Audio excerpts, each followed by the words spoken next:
Welcome to the Blue Moon Garden. I garden in Zone 7B in Normandy, France, and this video is going to be all about roses and clematis. I hope you'll like it.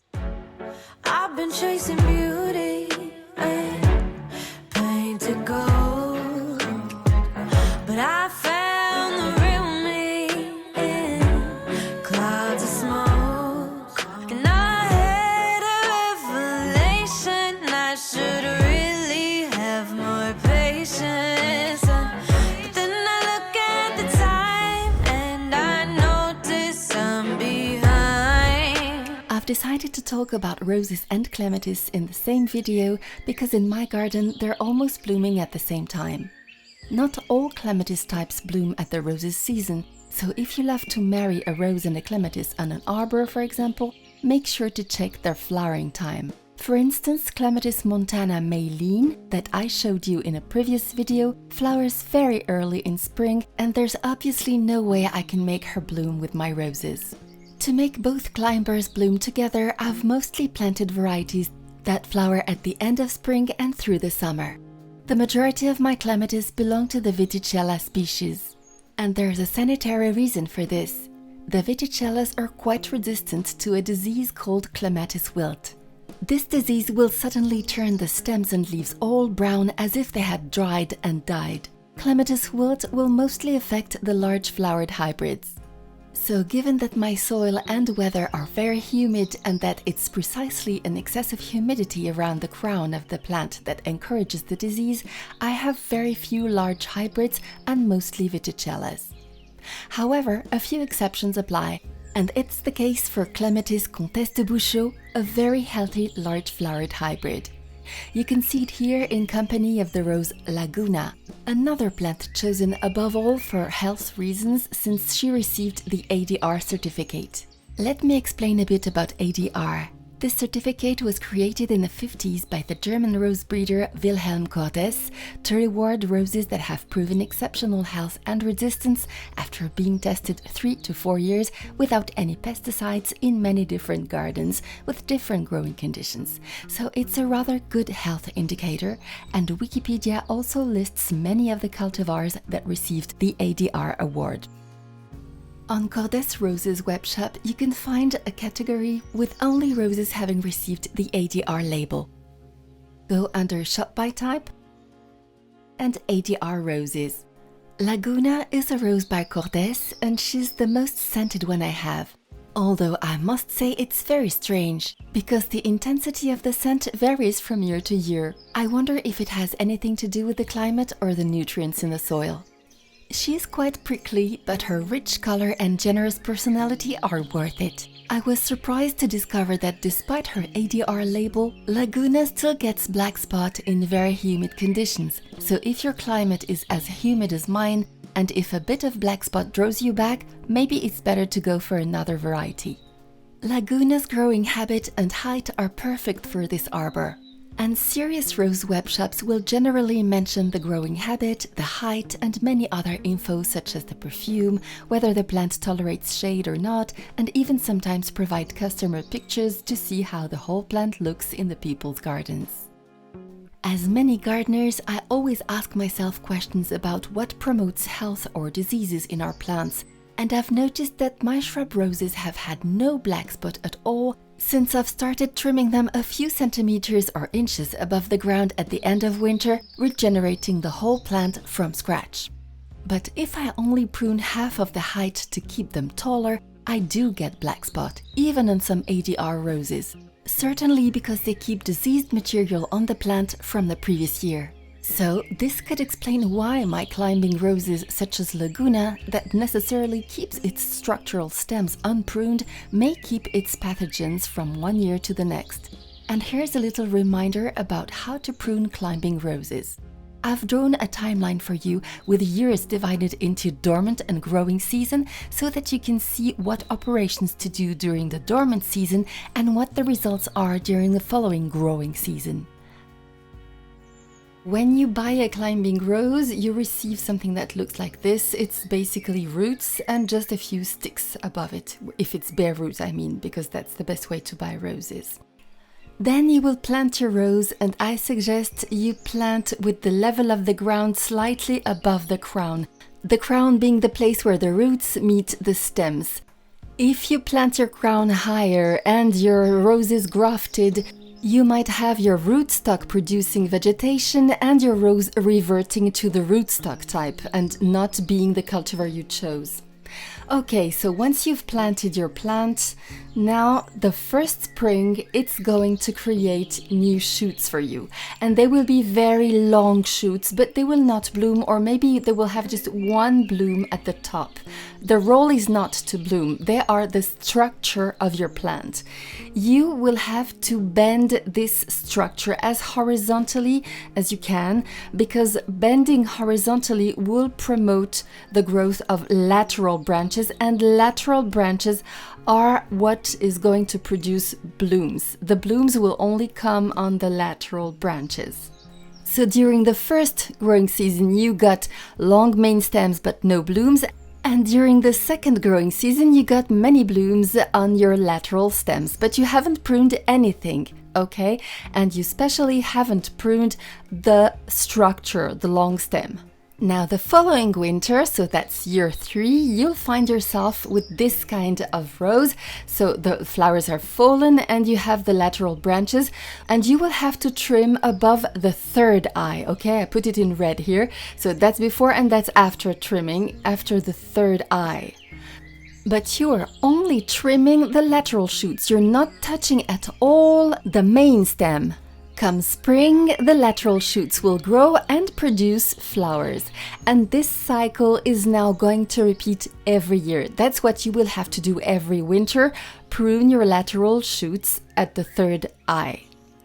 Now we're jumping from year 3 to year 5 or 6 to show you that the only situation when you will trim this long shoot, that is the structure, is when it becomes old. Because when it becomes old, you can cut it but flush with the ground, really completely don't leave anything, so that you get a new structure that comes directly from the ground, not from a little bit that you would have left in the ground, okay? So it really comes from the roots, and that's a new shoot that can replace your older shoot. This is your new structure, you will bend it, and the following year it will produce laterals and you will get new blooms. But it's good to have already like 2 or 3 shoots that are blooming, because if you cut all the old shoots together, you're going to have 1 year with no blooms. So it's good to have like a turnover, you know? This one is old, there's another one that is only 2 or 3 years that will bloom. You cut the old one, you let a new shoot replace this one, but you already have blooms on the shoots that are 2 or 3 years. However, not all climbers are created equal, and this climbing Jasmina rose, also an ADR from Comtesse, who obviously keeps her main stems unpruned from a year to the other, remains totally spotless. Never heard of black spot. She's the healthiest rose in my garden. Her scent is unusual, nice, but nothing like an old rose, rather like fabric softener, I'd say. And her overly full blooms have a hard time opening completely in rainy weather, but I've seen her in drier climates and she looked absolutely stunning. She's also a great repeat bloomer, but you'll have to deadhead her consistently. Jasmina's blooms grow in clumps, and in case you're wondering how to deadhead roses, here are 2 different ways to do so according to whether they grow individually or in clumps. Okay, so I cut a bit of my rose from this bush to show you how to deadhead to promote more blooms. It's not a rule, but you're generally advised to prune above a leaf that has 5 leaves, not above a leaf that has only 3 leaves. I'll explain. This here has 5 leaves, okay? It's 1, 2, 3, 4, 5. This one 2. These are leaves that have 5 leaves. But this one here, this small one, has only 3. 1, 2, 3. And here also 1, 2, 3.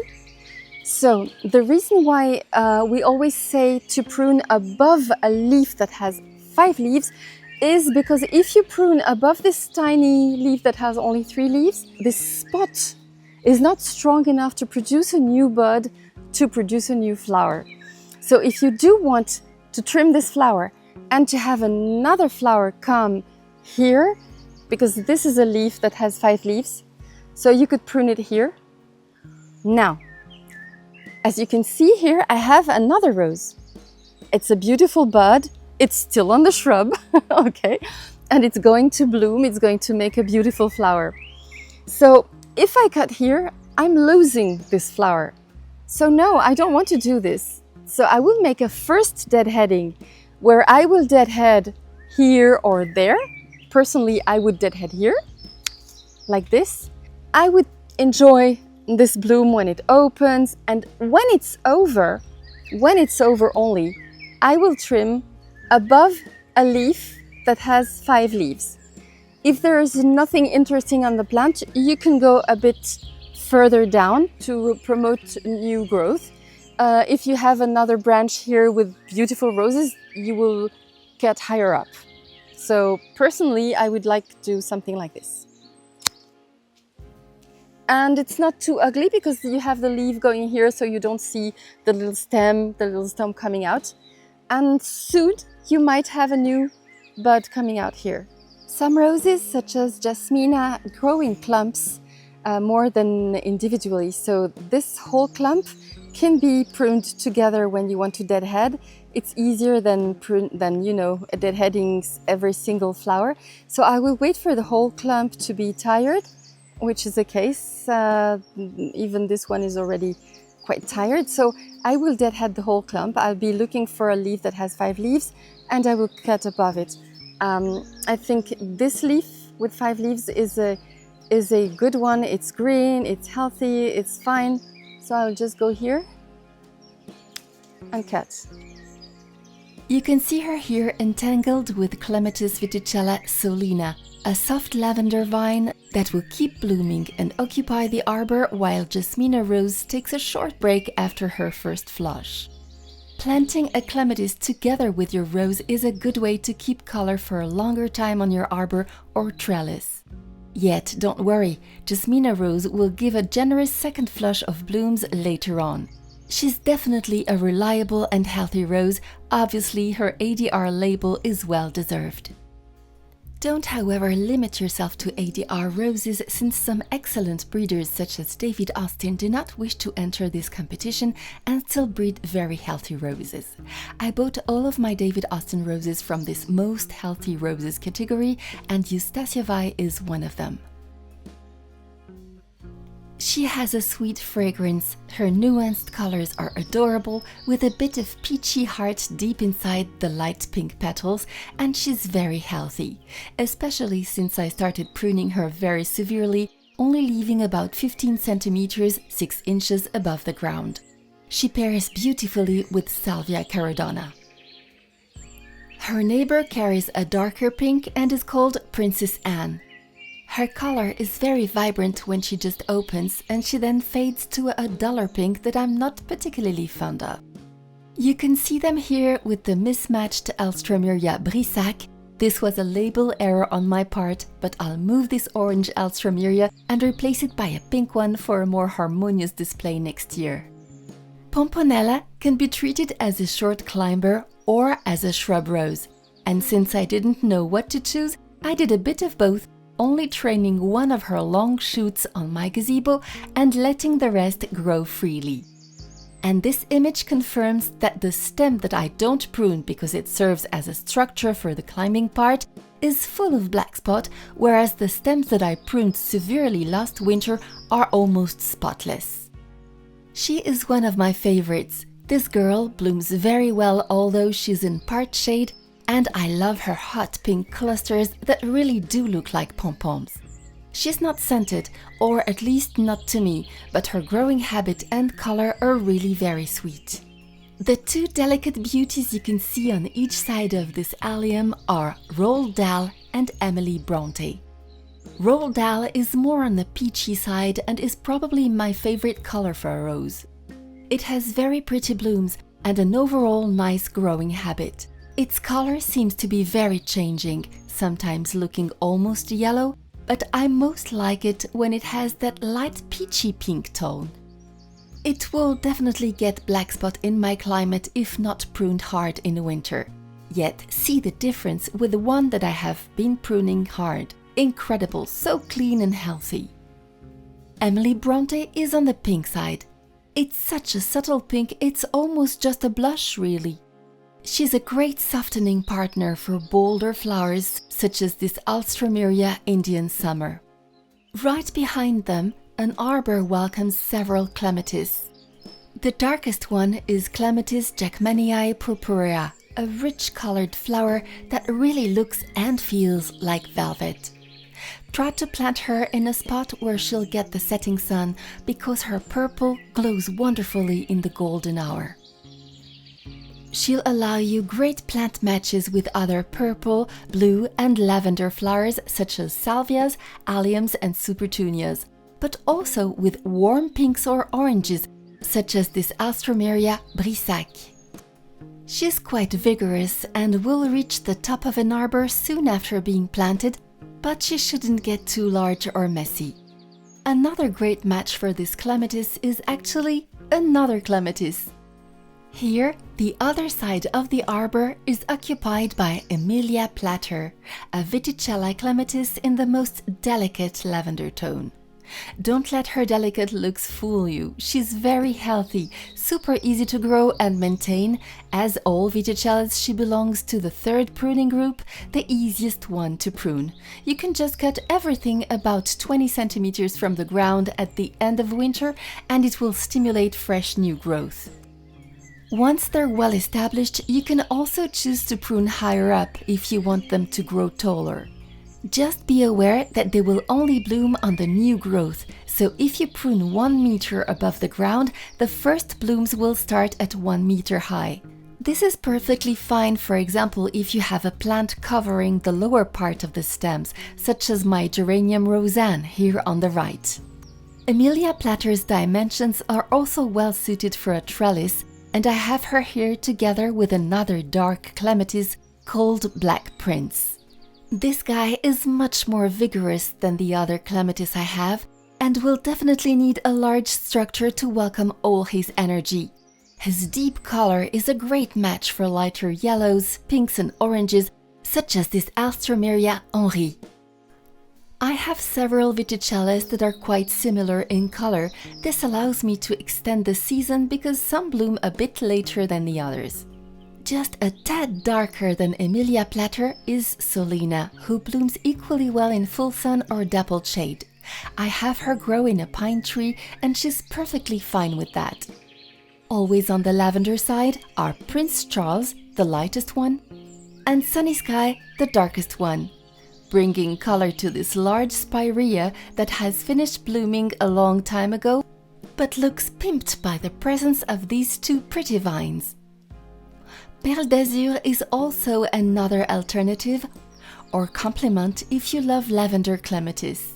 New for me this year is Clematis diversifolia arabella.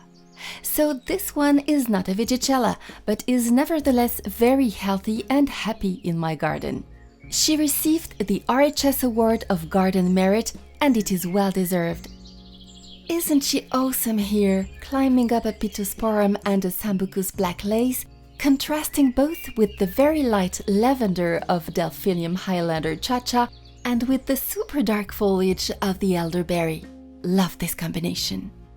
And now a little present for those who are still watching, a mix of all my favorite images as always at the end of my videos.